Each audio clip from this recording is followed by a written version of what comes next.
Hoje eu quero falar sobre DDD, decidido, disposto e disponível. Repita comigo: decidido, disposto e disponível. Que Deus seja misericordioso conosco e nos revele a sua palavra ao nosso coração. Abre comigo aí Ezequiel capítulo 22, verso 30. Glória a Deus. E busquei dentre deles um homem que estivesse trapando o muro e estivesse na brecha perante mim por esta terra, para que eu não os destruísse, porém a ninguém achei. Vamos ler novamente, querido. E eu peço que o seu corpo, a sua alma e a sua mente estejam aqui. Essa pode ser uma dessas palavras que gira uma chave na nossa alma, mudando o rumo das nossas vidas. Então esteja atento.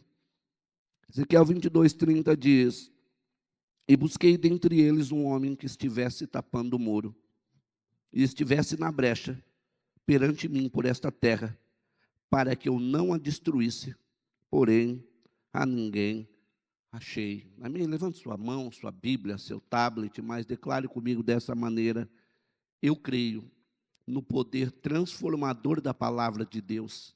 Eu abro meu coração e recebo a eterna, santa, infalível palavra de Deus.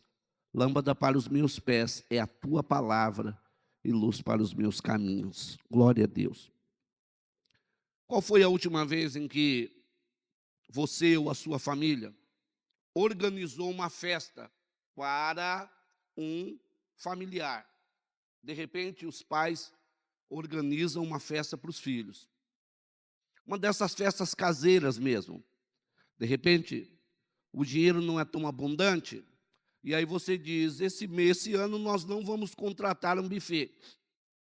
Nós vamos fazer algo mais simples, em casa mesmo, só para os amigos.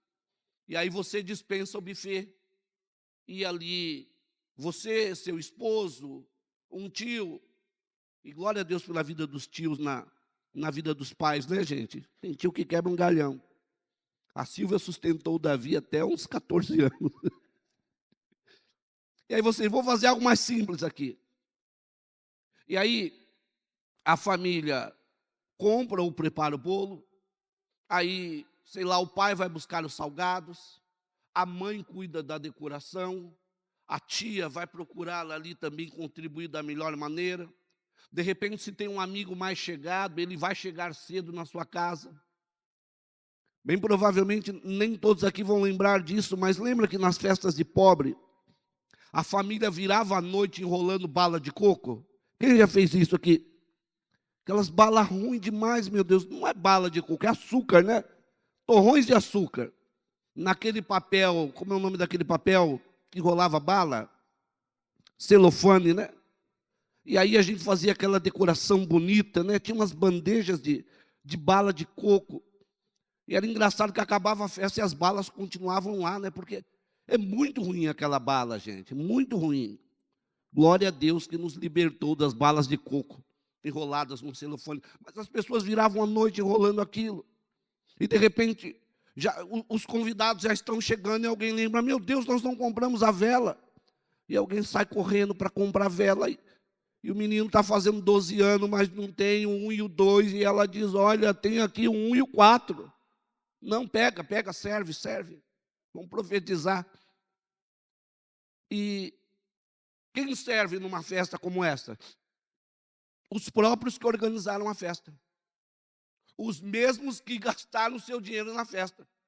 Os convidados vão chegando e os anfitriões, como bons anfitriões, eles começam ali a servir as pessoas.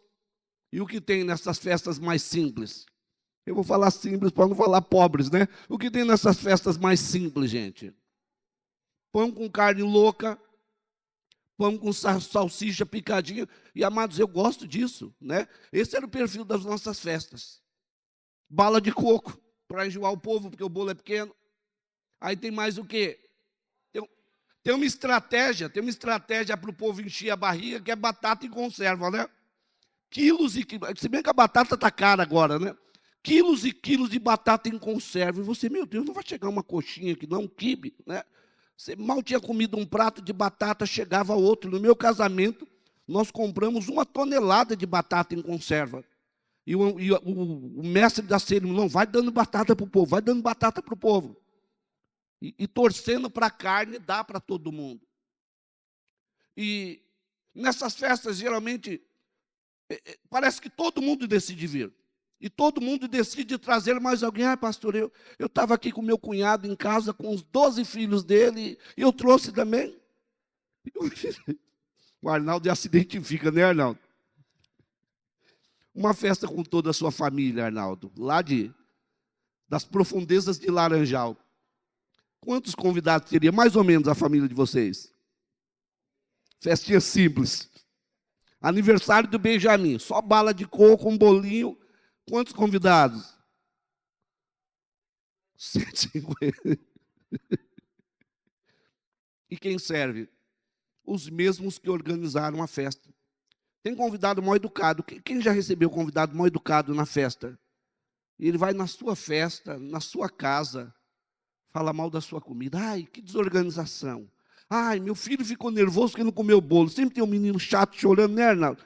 Que não comeu. Ai, que meu filho não comeu bolo. Ai, que a minha filha não ganhou uma lembrancinha. Meu Deus do céu, se eu não soubesse, eu não teria vindo.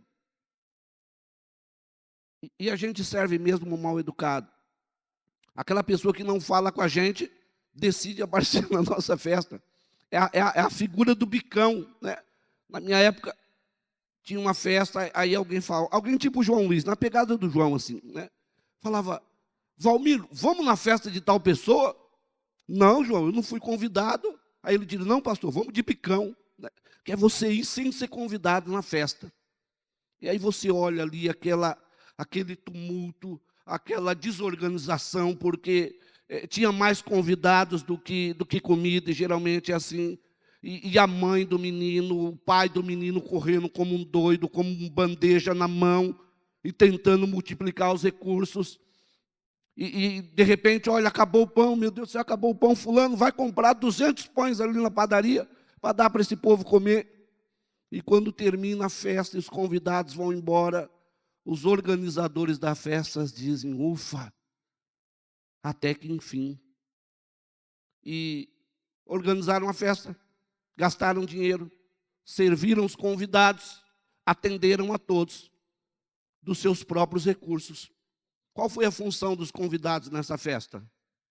Somente virem e se deleitarem e participarem. Amados, em que posição nós nos encontramos na festa da vida?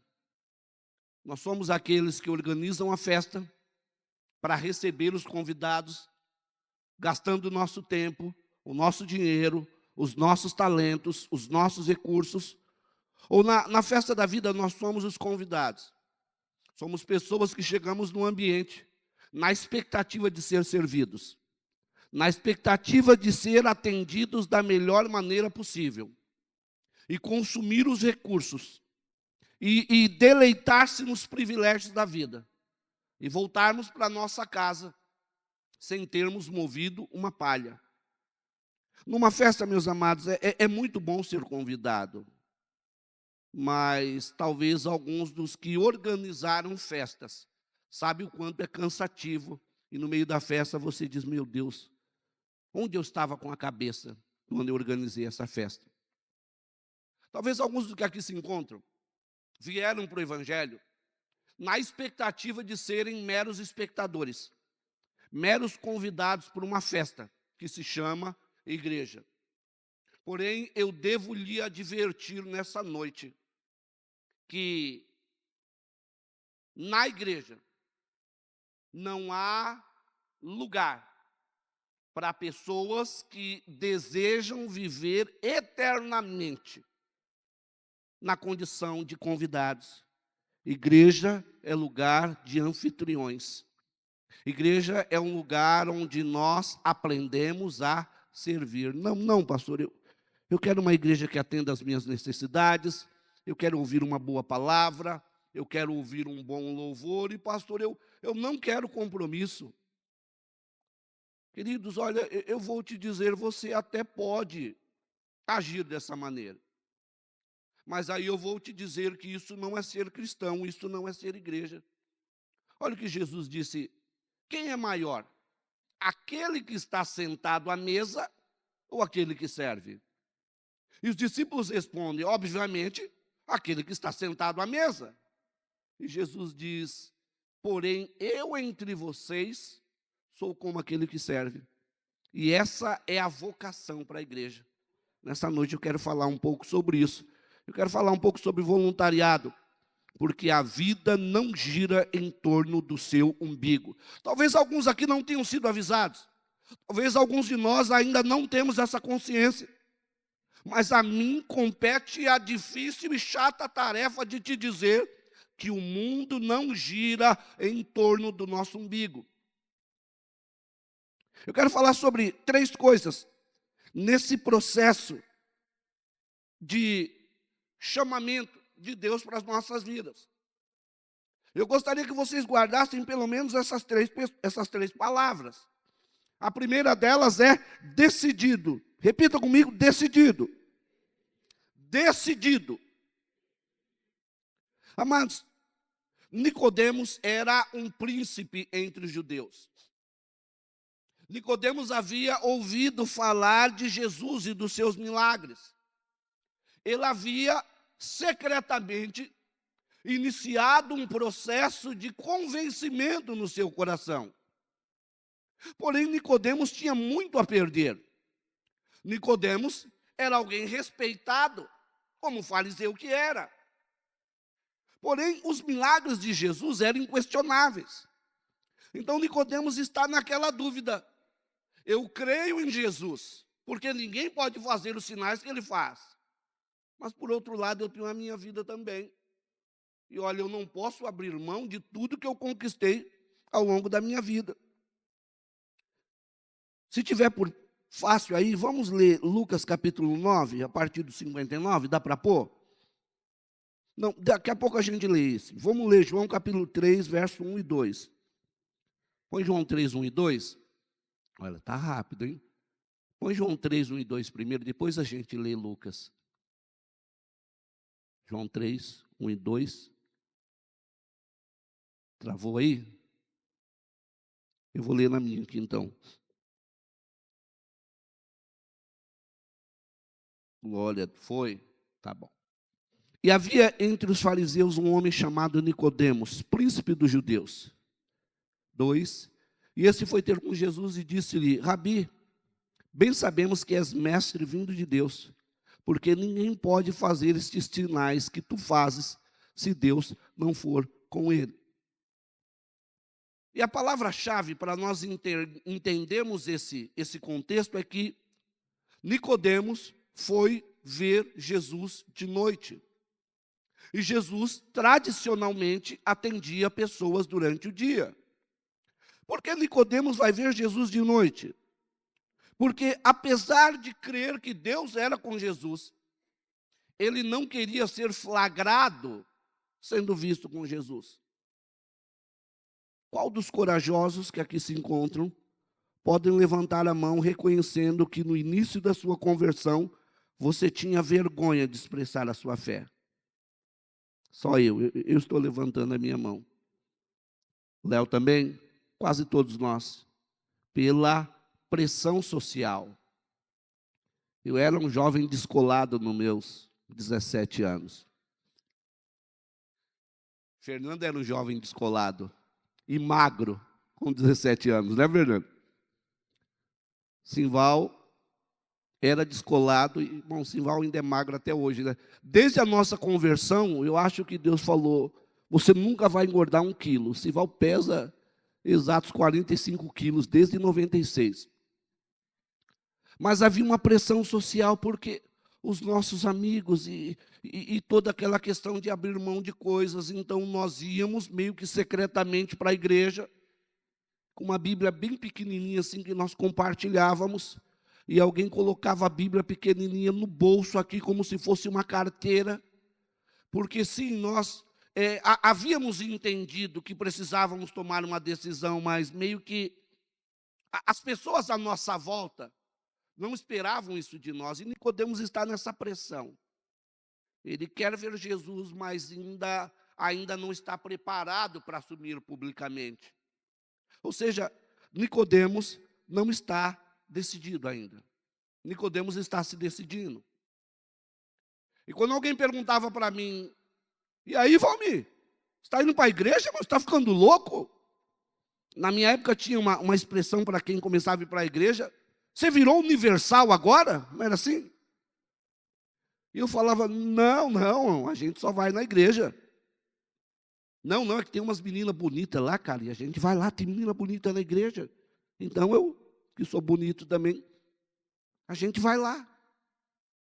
No caso do Fernando, do Simval, era exatamente essa motivação, né? Eu era o único crente no meio. Mas nós não assumimos publicamente que, sim, nós estávamos num processo de transformação.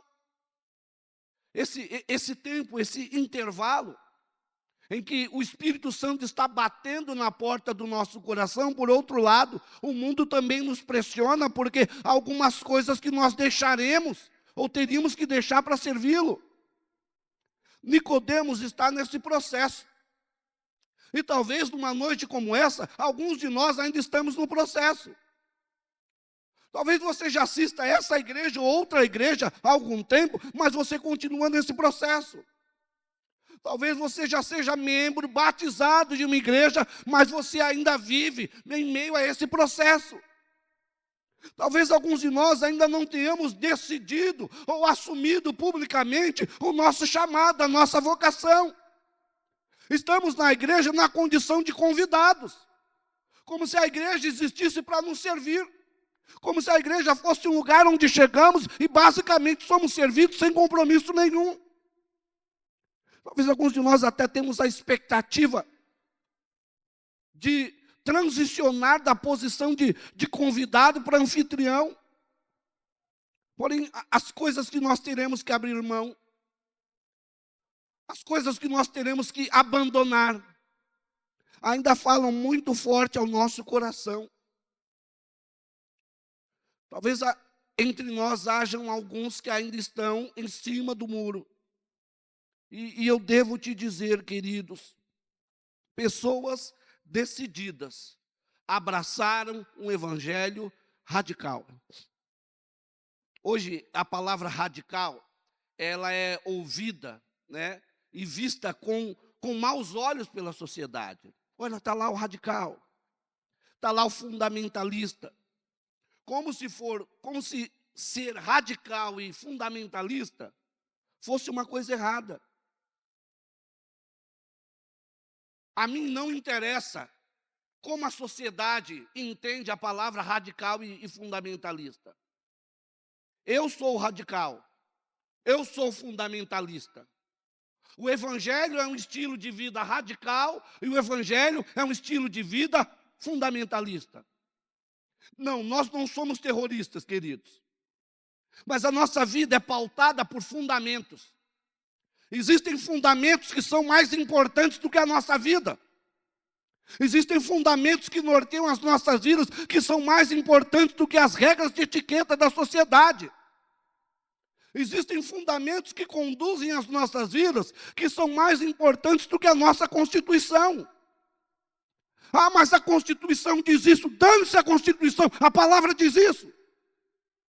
Olha, mas pastor, o bom senso e as regras de boa convivência dizem isso, não me interessa. Passarão os céus e a terra, mas as minhas palavras não passarão. Existem fundamentos que nos governam. E como crentes queridos, às vezes as pessoas esperam algo de nós. E nós somos obrigados a ir contra a sociedade e dizer, não, eu não participo disso. Eu não faço isso, eu não penso dessa maneira. Porque existem fundamentos que conduzem as nossas vidas. Eu não sou contra artistas cristãos exporem a sua música, a sua arte, a sua pregação para o mundo. Na verdade, é uma ótima oportunidade Tem muito tempo que eu não assisto TV aberta. Eu acho que nem existe mais TV aberta, né? Mas há alguns anos eu ainda assistia. E vocês já perceberam como se comporta um cantor ou um pastor numa Rede Globo da vida, por exemplo? Sei lá, Caldeirão do Hulk. Quem assiste aqui? Tem gente que assiste, não tem? Eu vi mãos fazendo assim e no meio, como se comportava um cristão no Caldeirão do Hulk? Com raríssimas exceções. Show da Xuxa, vai um artista lá no show da Xuxa. Como é o discurso de um artista cristão num show da Xuxa, por exemplo? Ele vai falar sobre pecado? A palavra dele é confrontadora? Não, ele vai buscar se ajustar às regras de etiqueta. E aí, fulano, o que você pensa disso? Ele deveria agir como um João Batista da vida, mas ele procura ali se ajustar. Não, o que importa é o amor. Não, o que importa é o amor é mais importante. Jesus Cristo veio para amar, Jesus Cristo não nos levantou para condenar, eu não condeno ninguém, o que importa é o amor. Não, querido, não, isso não é o Evangelho. O Evangelho nos levará a ter atitudes radicais, conduzido por fundamentos que ele estabeleceu.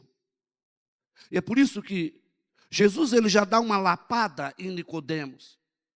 Ele sabia da intenção mascarada de Nicodemos ali em procurá-lo à noite. E ele diz: Nicodemos, não se engane. Se você não nascer de novo, você não verá o reino de Deus. Mas alguns de nós, inevitavelmente, vamos ter que tomar decisões radicais na nossa vida.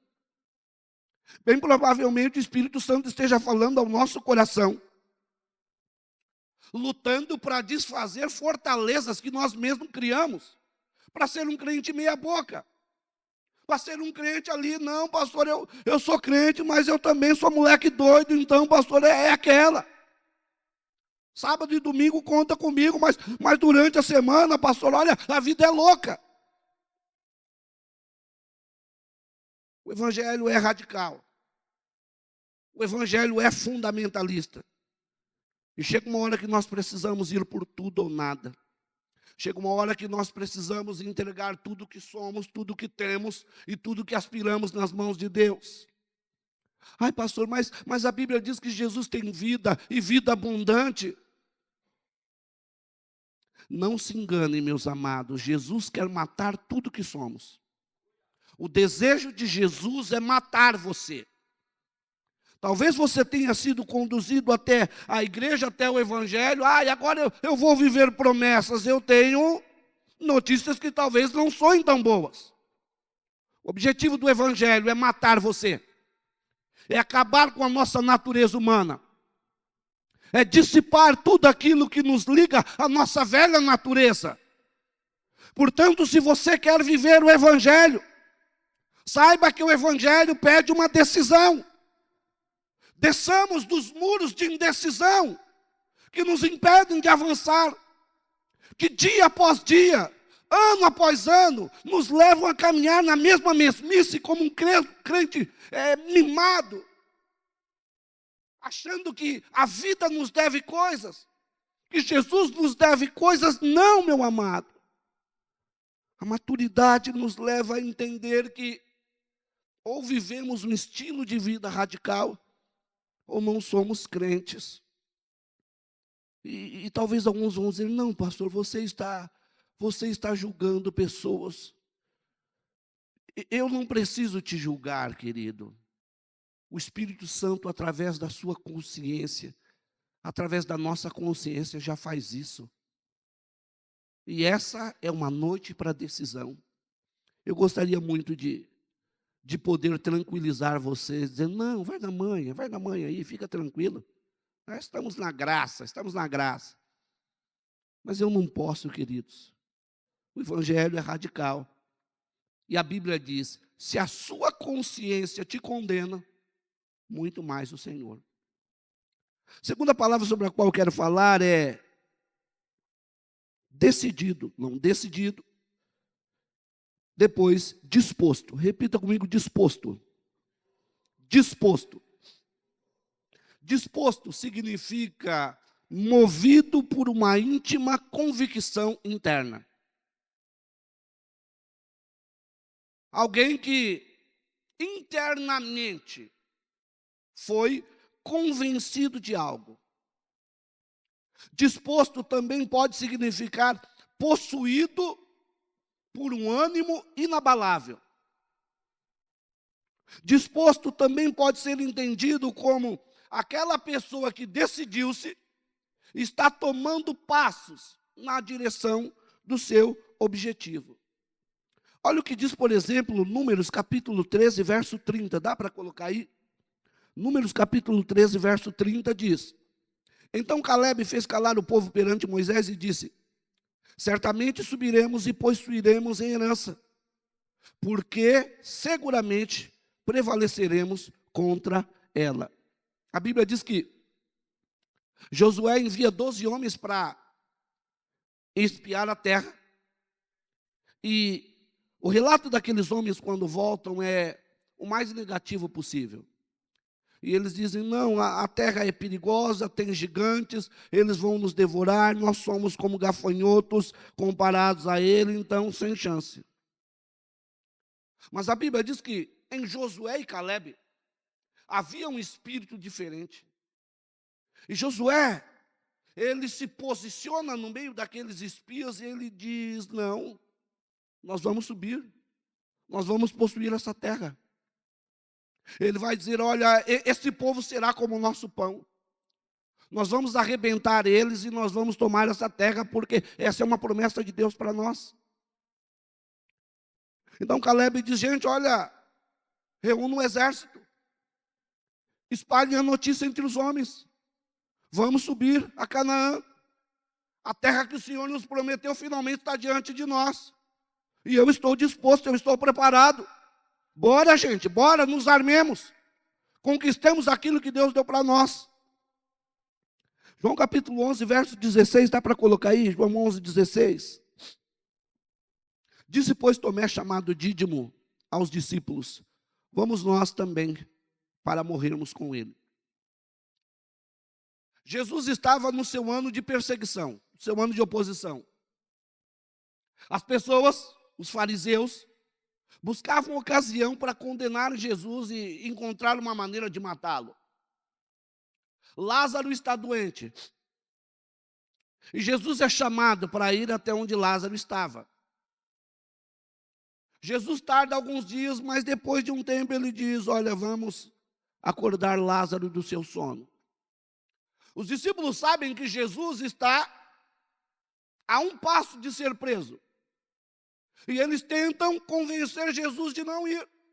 Eles dizem, Jesus, olha, deixa esse negócio para lá, se o Lázaro está dormindo, ele vai acordar. E se ele está morto, olha, já morreu mesmo. E Jesus diz, não, nós vamos lá na casa do meu amigo. E enquanto os discípulos tentam convencer Jesus de não ir, o mesmo Tomé que nós só temos como exemplo de um homem duvidoso, ele é movido por essa convicção interna. Ele é movido por esse ânimo inabalável. E ele diz, subamos e vamos com ele, para morrermos junto com ele. Vamos com ele.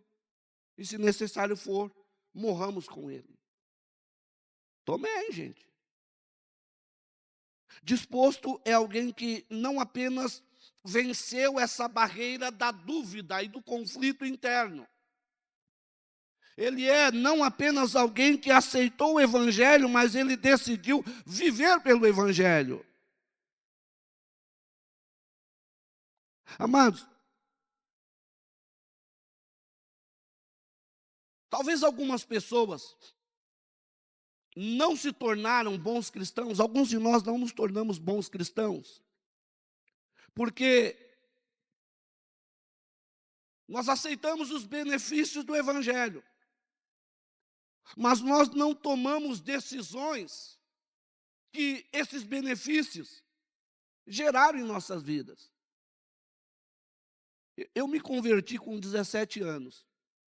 E, amados, olha, Jesus não me deve absolutamente nada. Eu tenho muito mais do que eu preciso e muito mais do que eu mereço. Eu estou absolutamente no lucro. Mas eu vou dizer para você, e eu não sei se eu inspiro ou se eu jogo um balde de água fria naqueles que querem mergulhar de cabeça no Evangelho. Do ponto de vista financeiro, eu só perdi entregando a minha vida para Jesus e mergulhando de cabeça no ministério. E não, queridos, eu não sou miserável, eu não quero dinheiro emprestado. Graças a Deus Ele cuida de mim.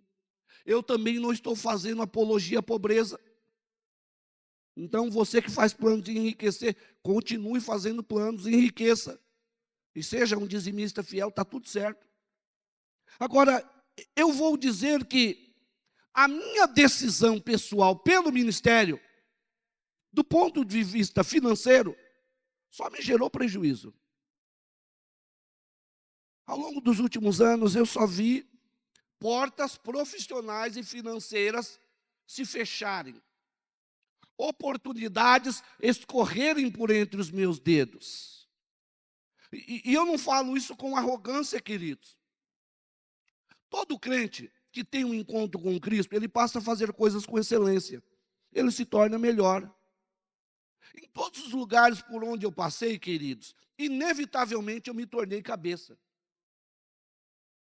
Em qualquer empresa que eu trabalhar, inevitavelmente eu vou ser cabeça. Pô, pastor, você está se achando? Não, queridos. Eu sou um homem de Deus. Eu sou compromissado. Eu sou disciplinado. Quando eu trabalho numa empresa, eu vou trabalhar com excelência.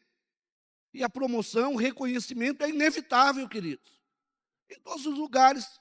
Mesmo nos lugares onde não tinham nada a ver com as minhas qualificações.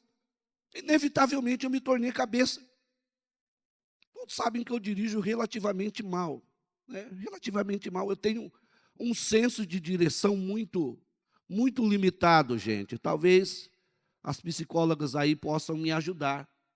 Eu não consigo guardar caminho, gente. Eu não consigo. Eu tenho que fazer sempre o mesmo caminho. Se alguém diz, ó pastor, entra direita, esquerda, você corta caminho. Invariavelmente eu vou me perder. Eu tenho essa falta de senso de direção no centro, por exemplo. Não, pastor, você pega aqui a 23 de maio, mas, meu Deus, onde que é 23 de maio mesmo? Eu estou aqui na... Aí eu ligo, onde? Eu estou aqui na Tiradentes. Como eu faço para pegar 23 de maio? Eu não sei, alguma limitação que eu tenho aqui. E aí, alguns anos atrás, eu estava desempregado e o Andy falou, pastor, olha, na Editora Abril está pegando motorista. E eu falei, não, eu quero, eu vou sim, eu sou motorista. E éramos 65 motoristas lá, né, Andy? O Andy motorista velho, né? Desde que se entende por gente é motorista, e o Andy é esses motoristas que não precisam do GPS. Eu sem o GPS, queridos, olha, o pastor está aqui no Bom Retiro. A bateria do celular dele descarregou, está sem GPS. Olha, chame a polícia, prepare o resgate. Eu não vou voltar para casa. Mas eu fui um mau motorista nos 4 anos que eu fiquei na Editora Abril? Não, fui cabeça. Saí depois do Andy, não foi, Andy? Foram mandando gente embora e o facão passava. E eles faziam reuniões, olha, temos que mandar pessoas. E o bração estava lá. Eu saí porque eu quis, eu pedi e eu insisti para sair. Não, eu quero sair. Veja bem, Valmir, você é um dos nossos melhores funcionários. Eu falei, porque eu sou motorista, né?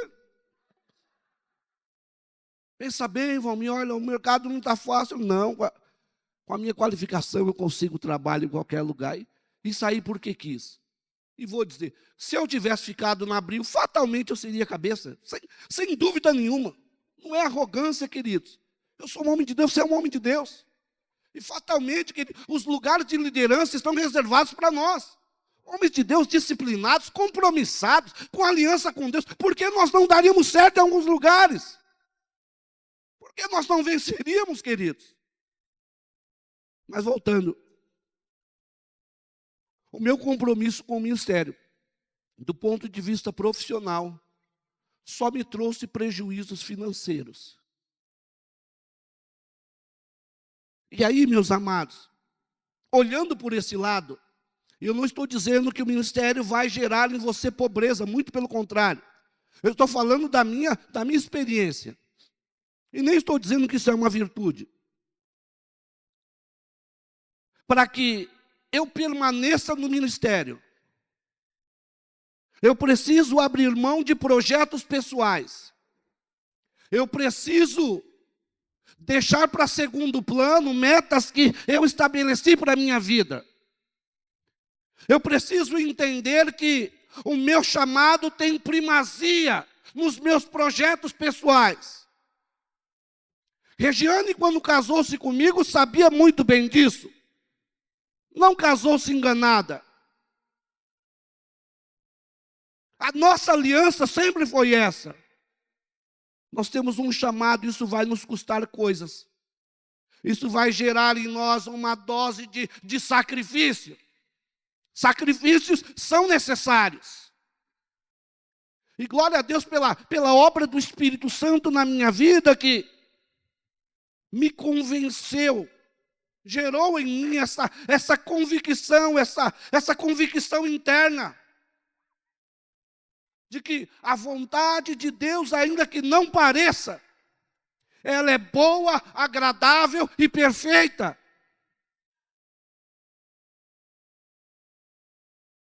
Sim, meus amados, o Evangelho vai gerar prejuízos em muitas áreas da nossa vida.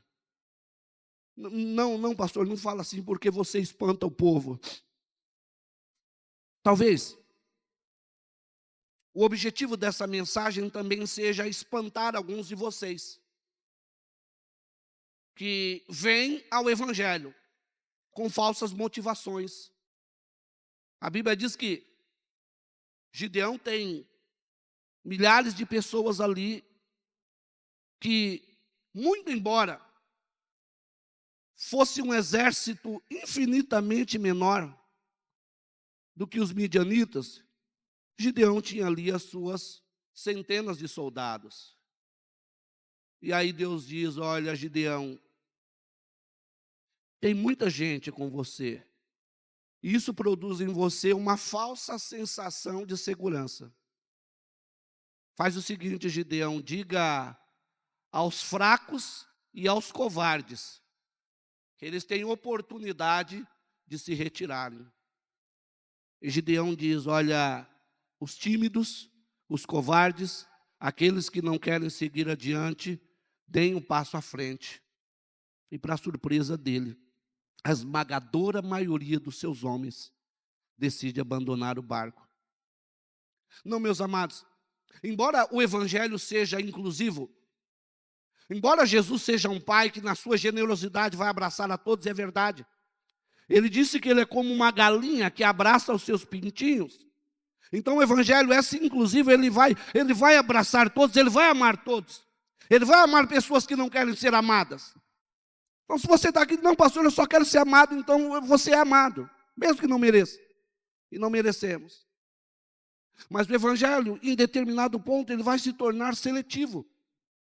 Porque ele vai selecionar determinados homens e mulheres para tirá-los da mediocridade e promovê-los a níveis mais elevados.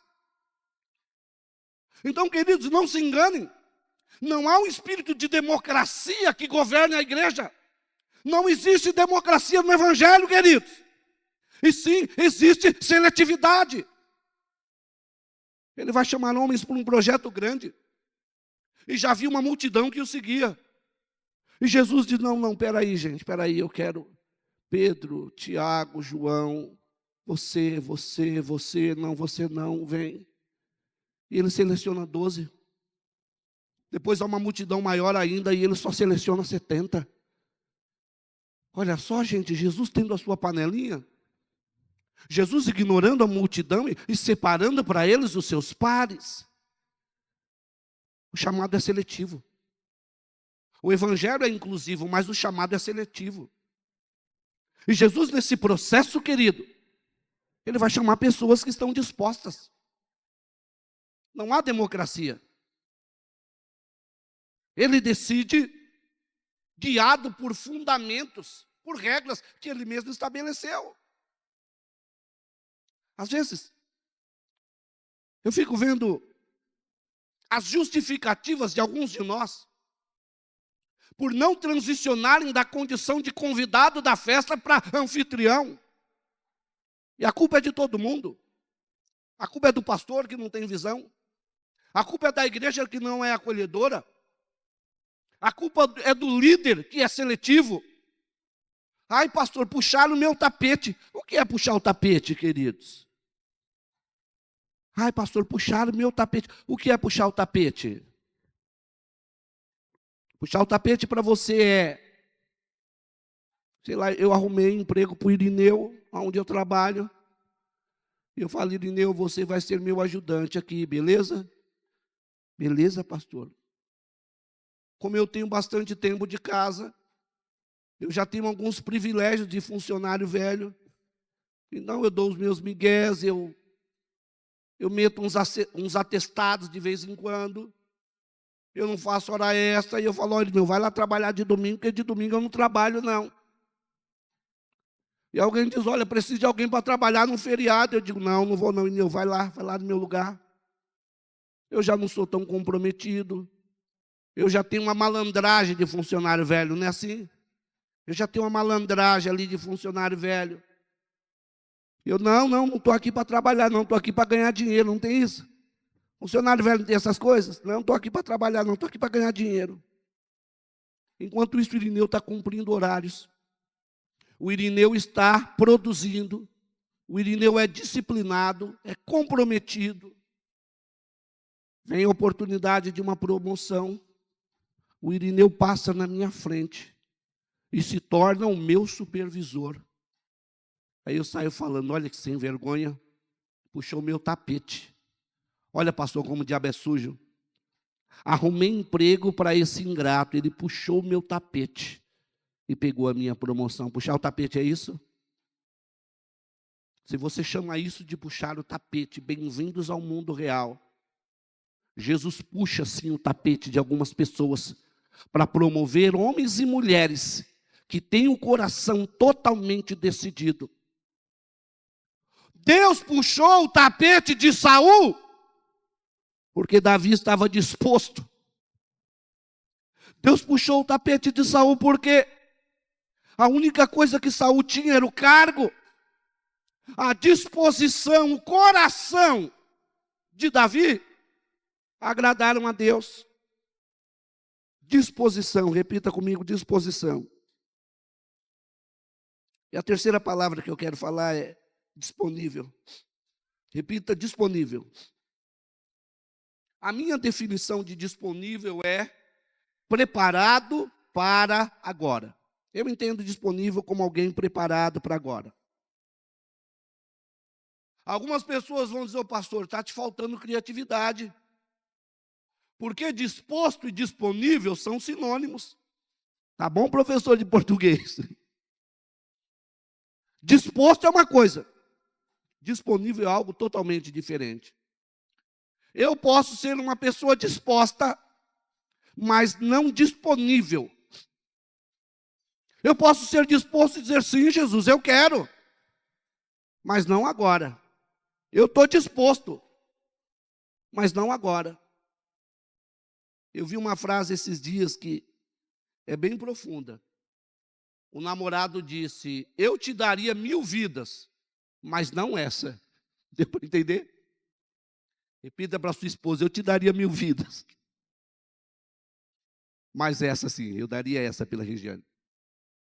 E talvez alguns de nós estamos falando isso. Deus, eu te daria 1000 vidas, mas não essa. Eu posso estar disposto, mas não agora. E nós vamos ver ao longo da Bíblia, Jesus encontrar pessoas que estavam dispostas, mas não estavam necessariamente disponíveis para o momento, para a hora em que Jesus queria.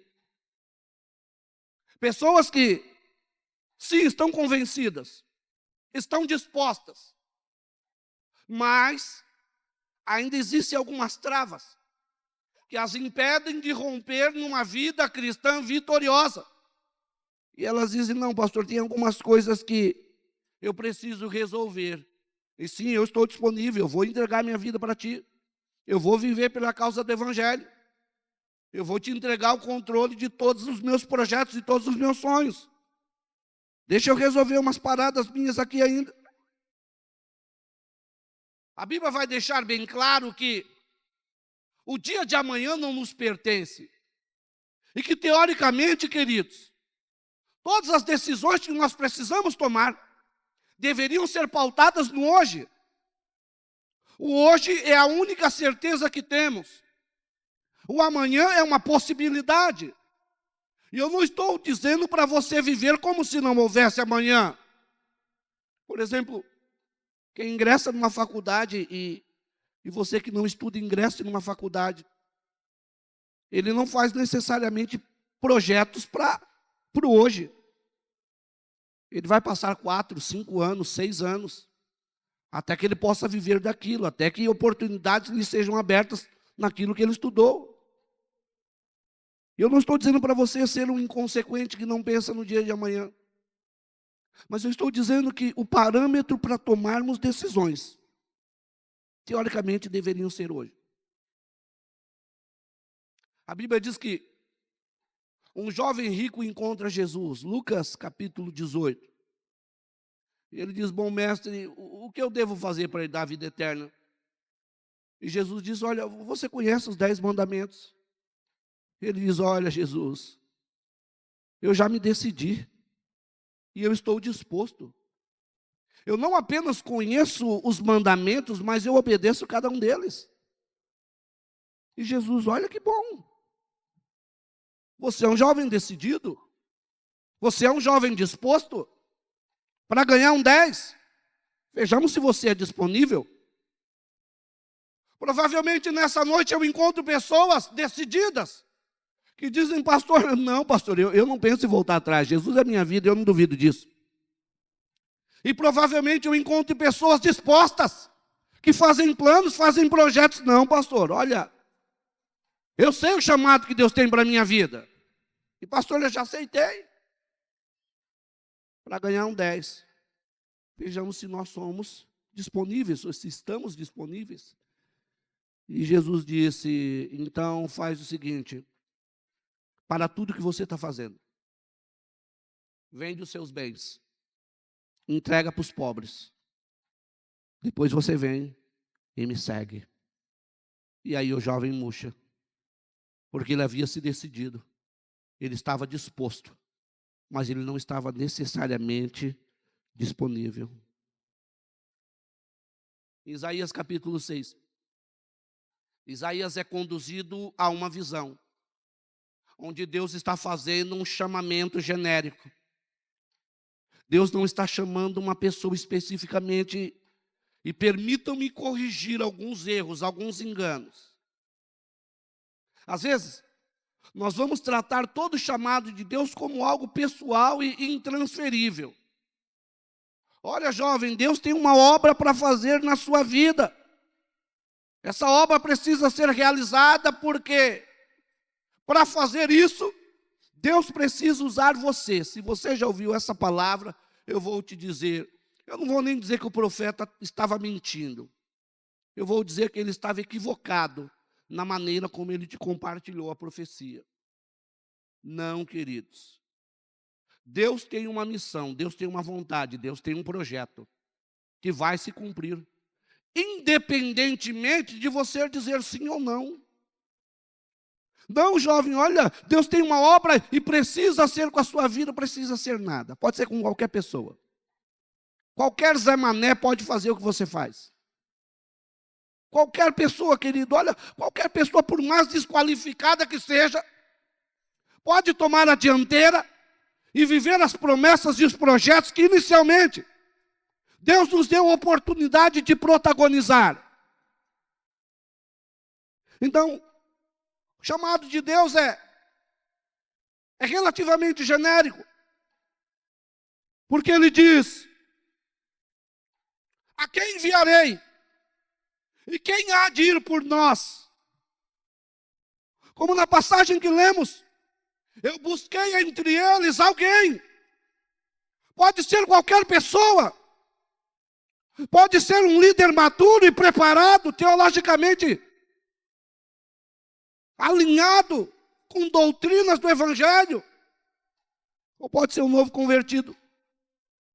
Pode ser o mega empresário, acostumado a lidar com multidões e que fala bem em público, e que é capaz de tomar decisões rápidas, e essa qualidade é muito bacana para alguém que almeja a liderança. Ou pode ser o pipoqueiro. Aliás, gente, eu quero que vocês aplaudam o Senhor pela vida do Simval, que ontem estava de pipoqueiro aqui. Glória a Deus. Simval ontem, a exemplo de muitos, tem muita gente trabalhadora, mas Simval é um homem muito trabalhador. Para solteiras de plantão, guardem isso. Simval é um homem muito trabalhador. E ontem eu cheguei aqui na igreja às 9 horas, ele já estava trabalhando, gente. Já estava trabalhando, correndo de um lado para o outro. E quando começou o evento, ou antes de começar o evento, já estava estourando pipoca. E corria lá, vendia pipoca, vinha aqui, ouvia um pouco do culto. E glória a Deus pela vida de pessoas como essa. O chamado é genérico.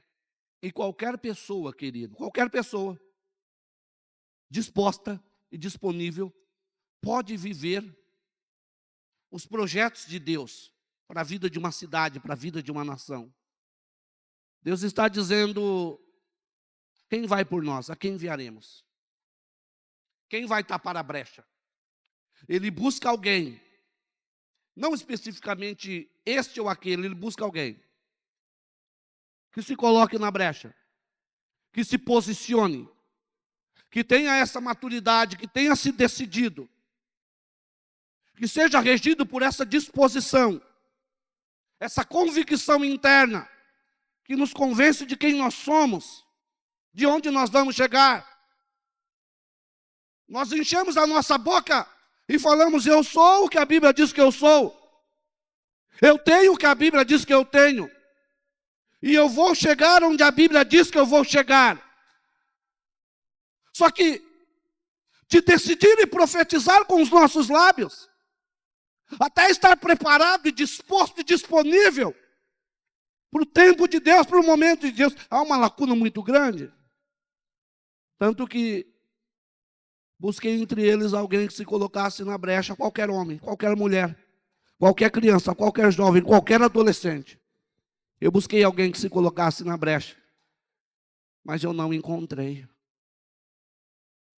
Em Isaías 6, quando a mesma pergunta é feita, e aquele que enchia o templo diz: a quem enviarei? Quem há de ir por nós? Eu imagino que um silêncio parecido com esse se faz no recinto. Isaías está ali na expectativa de que se levante um grande. Isaías está ali na expectativa de que se levante alguém qualificado. Afinal de contas, a visão se passa no céu. Há ali serafins, ali querubins, há criaturas celestiais poderosíssimas. Isaías está esperando. Quem vai se levantar? E agora quem poderá nos defender? Isaías está na expectativa. Quem será que vai se levantar? E misteriosamente se faz silêncio. Isaías talvez pense: espera aí, ninguém vai aceitar essa honrosa missão? Ninguém vai abraçar essa posição privilegiada? Não é possível. Eu vou ficar no meu lugar porque eu sou o menor aqui. Amados, há pessoas para as quais nós não damos absolutamente nada. Eu nem digo isso do ponto de vista de alguém que está julgando, queridos, porque tem pessoas que a fachada, ela testemunha contra ela. Você olha para o camarada e você diz: não é possível, é mentira, esse daí não. Não é assim? Pensa bem, Saul está num perrengue terrível, porque Golias está ridicularizando todo o exército. Saul tinha um exército formado por grandes homens, grandes guerreiros, pessoas que se destacavam dos outros porque eram homens de guerra. desde a sua mocidade. O próprio Saul, nós falamos aqui há 2 semanas atrás, era um homem enorme, era um guerreiro por natureza, era um gigante, Saul. Não obstante, Golias está ali ridicularizando todo o exército. E Saul está naquele desespero, meu Deus, quem poderá nos defender? Quem chega despretensiosamente? Davi, que não tinha a estatura de um guerreiro, que não tinha o preparo de um guerreiro, que não tinha a experiência de um guerreiro, não tinha a idade de um guerreiro. E justamente por isso não era um guerreiro. Por que Davi não ia para a guerra? Porque ele não cumpria os requisitos necessários para um homem ser um guerreiro. E é justamente por isso que ele realiza uma função tão secundária na sua família. Ele pastoreia ovelhas. Eu não sei se vocês pararam para pensar nisso. Aonde Saul estava com a cabeça quando ele decidiu deixar Davi lutar contra Saul. E querido, Saul não foi sarcástico. Saul não estava dizendo, não, vamos deixar esse moleque aí, porque ele já morre. E acaba essa palhaçada aqui. Não. Queridos, Davi conseguiu convencer Saul de que ele era a pessoa certa para aquela batalha. Olha que coisa louca. Olha o nível de convicção que Davi tinha do seu chamado, da sua vocação, queridos. Olha como Davi se comportava e como Davi falava a ponto de convencer o rei de deixar ele lutar aquela guerra. As pessoas tentaram ridicularizá-lo. As pessoas tentaram diminuí-lo. Saul lançou em rosto as debilidades e as limitações. Ele disse, meu Deus, o que você está fazendo aqui, menino? Olha, o gigante aqui é um guerreiro desde que se entende por gente, e você é só um menino. Eu não posso deixar você lutar. Olha o nível de convicção, do chamado, do potencial. Olha o nível de entrega de Davi. E Davi diz, não, eu respeito a sua apreciação a respeito da minha pessoa. E eu reconheço que talvez, olhando para mim, você não veja alguém que tem condição de chegar a lugar algum. Só que eu não luto confiando nas minhas armas. Eu não vou batalhar confiando na minha experiência. Olha, rei Saul, você não é obrigado a conhecer a minha história. Mas eu sou um jovem experimentado em batalhas anteriores. Eu sou o homem certo para essa guerra porque eu apacento ovelhas. E um dia um urso veio arrebatar uma ovelha. Eu arranquei a ovelha da boca do urso. Eu matei o urso. Eu matei um leão. E olha, eu sou o homem certo para matar esse gigante. Saul, em algum momento, foi convencido de que Davi era a pessoa certa. Mais adiante, Davi diz, olha, eu prefiro lutar sem armadura. Eu prefiro abrir mão dos apetrechos de um guerreiro. Saul é convencido de mandar um menino sem armadura, sem armas, só com uma funda, para enfrentar um gigante. Quando Isaías percebe que há uma ausência de voluntariado naquele ambiente onde é feito um chamado, não era confiando em quem ele era, não era confiando, querido, na experiência ou na sua habilidade. Ele foi movido por essa convicção que convenceu alguns de nós a respeito do projeto de Deus para a nossa vida. E lentamente, talvez esperando que outra pessoa levantasse a mão antes, Isaías levanta a sua mão e diz, eis-me aqui, Senhor, envia-me a mim. Eu não sou a pessoa mais qualificada. Eu sei que eu sou um improvável. E eu não aceito essa missão confiado nas possibilidades de eu chegar a lugar algum. Mas eu entendo que se a missão é de Deus, Ele preparará os seus guerreiros. Ele irá preparar os seus guerreiros para vencer as suas batalhas. Provavelmente eu me dirijo a pessoas preparadas, mas não tão disponíveis. E esse, meus amados, é um tempo de respostas rápidas para perguntas que Deus faz. A Bíblia diz que Jesus caminhando junto da coletoria, ele viu 2 homens lavando redes, e ele diz: vinde após mim, e eu vos farei pescadores de homens. Mais adiante, ele vê 2 irmãos junto com seu pai, já se preparando para finalizar a pescaria. E ele diz: sigam-me. E a Bíblia diz que eles imediatamente, repita comigo, imediatamente. Imediatamente. Vamos ler aqui para a gente finalizar? Mateus capítulo 8, a partir do 18. Jesus, vendo em torno de si uma grande multidão, ordenou que passassem para o outro lado. Mateus 4, verso 18. É isso? Mateus 4, verso 18. Aí é Mateus 8. Isso. Jesus, andando junto ao mar da Galileia, viu 2 irmãos, Simão, chamado Pedro, e André, seu irmão, que lançavam a rede ao mar porque eram pescadores. E disse-lhes: vinde após mim, eu vos farei pescadores de homens. Então eles, deixando logo as redes, seguiram-no. E adiantando-se dali, viu outros 2 irmãos, Tiago, filho de Zebedeu, e João, seu irmão, num barco com seu pai, Zebedeu, consertando as redes. Chamou eles, deixando imediatamente o barco, e seu pai seguiram. Imediatamente. Em outra ocasião, Jesus vai chamar homens e eles vão dizer: nós vamos te seguir, nós estamos decididos e convencidos. Deixa só a gente enterrar o nosso pai. E Jesus diz: não, vocês não estão disponíveis.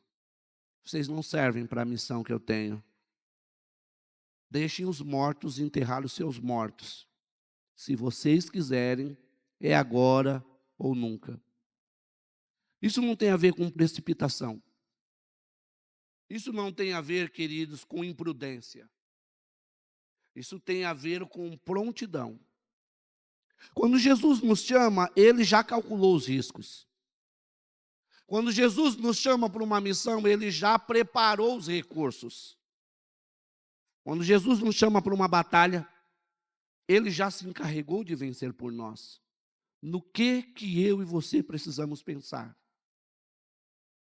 Que raios de incerteza atormenta algumas vidas, a ponto delas procrastinarem decisões que deveriam ter tomado.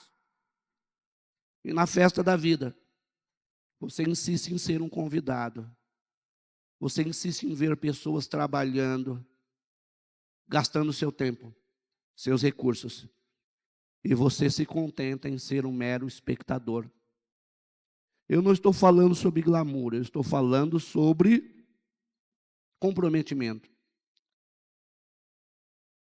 Liderar tem bem poucas vantagens, gente, bem poucas vantagens.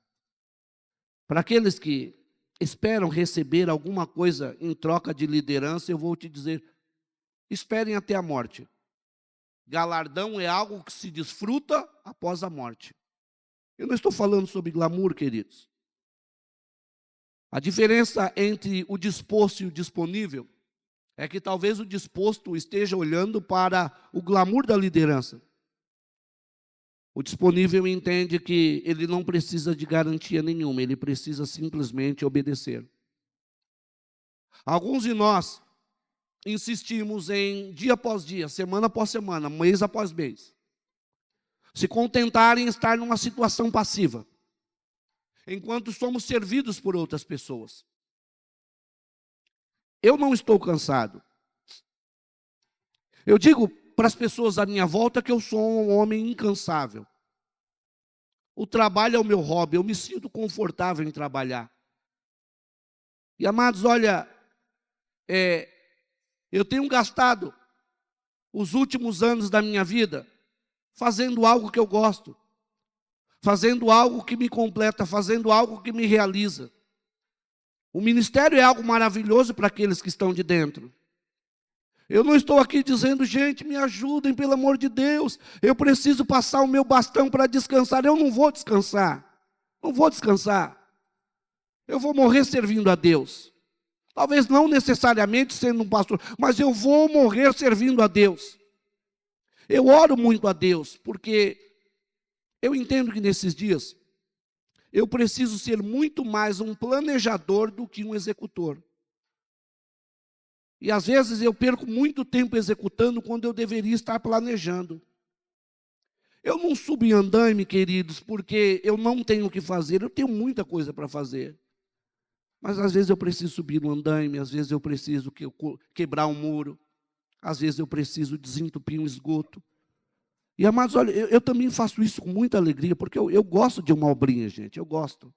Eu gosto de trabalhos braçais, apesar de ser um planejador. Mas eu sinto sim, eu sinto falta de homens executores, para que eu pudesse me dedicar mais a planejamento. Pô, pastor, na reta final da sua vida, você quer ser um burocrata? Você quer ser um administrador? Não, queridos. Mas eu entendo que, talvez para chegar mais longe, nos próximos dias eu preciso ser mais um administrador do que um executor. E aí sim eu vou dizer que eu sinto falta.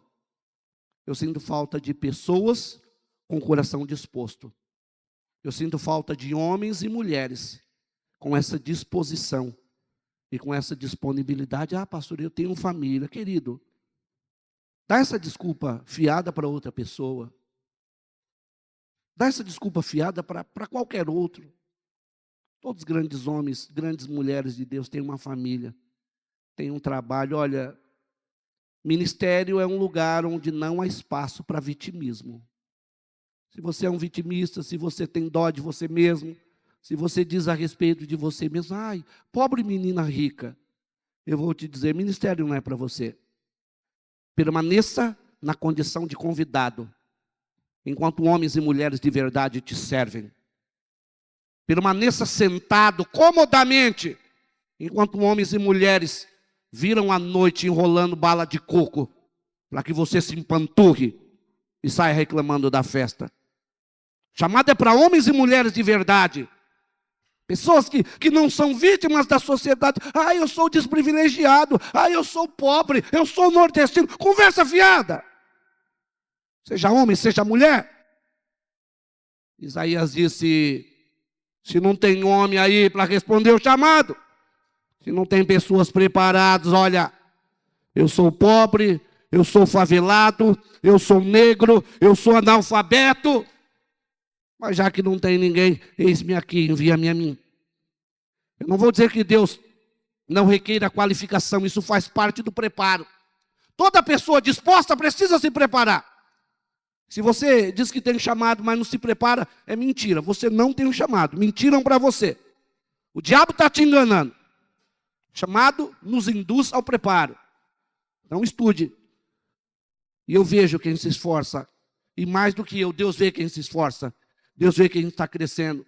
E nesse tempo, para a nossa igreja, queridos, nós precisamos de homens e mulheres que não apenas tenham sido convencidos, mas eles tenham essa disposição. Como eu tenho um chamado de Deus para a minha vida, eu vou me preparar. E aí eu não vou te enganar, sem preparo, você não vai chegar a lugar algum. Ah, pastor, então funciona desse jeito. Quando não tinha ninguém, e você podia contar comigo, agora que tem mais... Não, queridos.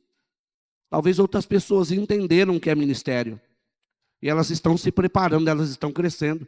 E alguns de nós paramos no tempo. Paramos no tempo, como funcionário velho. E talvez você diga, não, pastor, estão puxando meu tapete. Deus puxa o tapete de pessoas que não querem avançar para promover homens e mulheres que estejam disponíveis. Nessa noite eu quero orar com homens que estejam decididos, dispostos, mas disponíveis. Eu quero pessoas que nessa noite vão dar uma resposta para Deus dizendo: eu voluntariamente saio da condição de convidado e passo a gastar o meu tempo, os meus recursos, os meus dons e os meus talentos para cumprir a vontade de Deus. Eu quero orar com pessoas que queiram ser voluntários. Eu quero orar com pessoas que dizem: pastor, eu entendi e finalmente eu tenho clareza daquilo que Deus tem para a minha vida. Pastor, quando eu começo a pregar aos domingos, pastor, quando eu começo a ser protagonista nas programações da igreja. Se você está começando agora, eu tenho portaria, nós temos a função de obreiro, tem banheiros para serem limpos, tem crianças para serem cuidados, tem visitantes para serem recepcionados, tem uma igreja para ser limpa, tem uma reforma para ser concluída. O início é imediato, o salário nessa vida não é muito bom, mas olha, é um lugar onde você tem muitas possibilidades de ser promovido. Na eternidade. Eu não te prometo muita coisa agora, mas na eternidade todo o trabalho vai valer a pena. Eu quero orar com homens e mulheres que dizem: pastor, eu simplesmente quero viver o que Deus tem para a minha vida e eu quero viver processos. Mas, querido, nenhum processo vai iniciar antes que você tome a decisão de Isaías e levante sua mão. Eu tenho nessa igreja ministérios sobrecarregados. Eu tenho nessa igreja pessoas sobrecarregadas. Eu tenho nessa igreja pessoas que cobram escanteio e correm para cabecear. Eu tenho pessoas que dia após dia chegam antes de todo mundo e vão embora depois de todo mundo. Pessoas cuja rotina ministerial não está atrelada a um sábado e um domingo, queridos. E olha que dá muito trabalho fazer um culto como esse. Nós precisamos de pelo menos 50 pessoas envolvidas numa reunião como essa. 50 pessoas para uma reunião como essa funcionar. Entre Ministério de Louvor e Diaconato e o pessoal do Ministério Infantil, e aí tem o pessoal da dança, tem os obreiros, pelo menos umas 50 pessoas. Mas tem pessoas cuja rotina ministerial não está vinculada, não está limitada a um culto de domingo. Porque durante a semana eles continuam trabalhando. Durante a semana eles continuam fazendo. Eu não estou falando de homens e mulheres que abandonam as suas famílias, eu estou falando de homens e mulheres piedosos pais, piedosas mães, responsáveis no seu compromisso. Ai, pastor, eu trabalho. Seja bem-vindo a um ambiente onde todo mundo é vagabundo. Todo líder é vagabundo. Nenhum líder trabalha mais. Todos os líderes têm vida fácil. Querido, todo líder com uma mão segura a espada e com a outra mão faz a obra. Seja bem-vindo ao ministério. Seja bem-vindo a um tempo de responsabilidade. Não levante sua mão ignorando as consequências, queridos. Deus não enganou Isaías, ele sabia onde ele estava entrando. Eu quero orar com pessoas que digam: eu não vou resistir à voz de Deus que fala ao meu coração. E eu decido voluntariamente erguer a minha mão. Nos ajude, queridos. Nos ajude nos ministérios sobrecarregados. Nos ajude nos projetos ministeriais engavetados. Não por falta de visão, não por falta de motivação. Por falta de pessoas.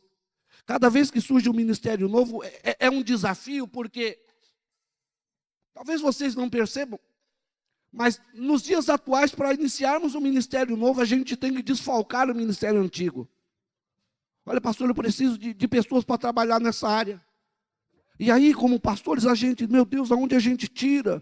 Olha, se tirar daqui, eles já não estão conseguindo. Olha, mas fulano de tal faz 3 funções na igreja, pastor. Não dá para dar mais uma função para ele. Esse é o quebra-cabeça da igreja. É assim que funcionam as engrenagens da igreja. Pessoas dispostas, mas não necessariamente disponíveis. É com muita tristeza que eu vou dizer que, como pastor, Tem pessoas com as quais eu não posso contar para absolutamente nada. Absolutamente nada. Porque nunca está disponível, nunca pode. Chamado é esse, querido. Quem mentiu para você? Quem disse para você que você está exercendo o ministério? Nunca está disponível. Que o Espírito Santo de Deus gere em nós essa consciência de responsabilidade, queridos. Essa consciência de chamado, que nos leva a levantar as nossas mãos e dizer: Deus, eu tenho tão pouco tempo, eu tenho tanta coisa para fazer, mas Pai, me convença, que o Teu Espírito me convença a buscar em primeiro lugar o reino de Deus e a sua justiça, para que as demais coisas sejam acrescentadas. Coloque-se de pé em nome de Jesus. Eu quero orar com homens e mulheres que trabalham. Eu quero orar com homens e mulheres que são bons pais, que são boas mães, e que não vão deixar de ser bons maridos, bons filhos, mas que a partir de hoje serão também bons obreiros.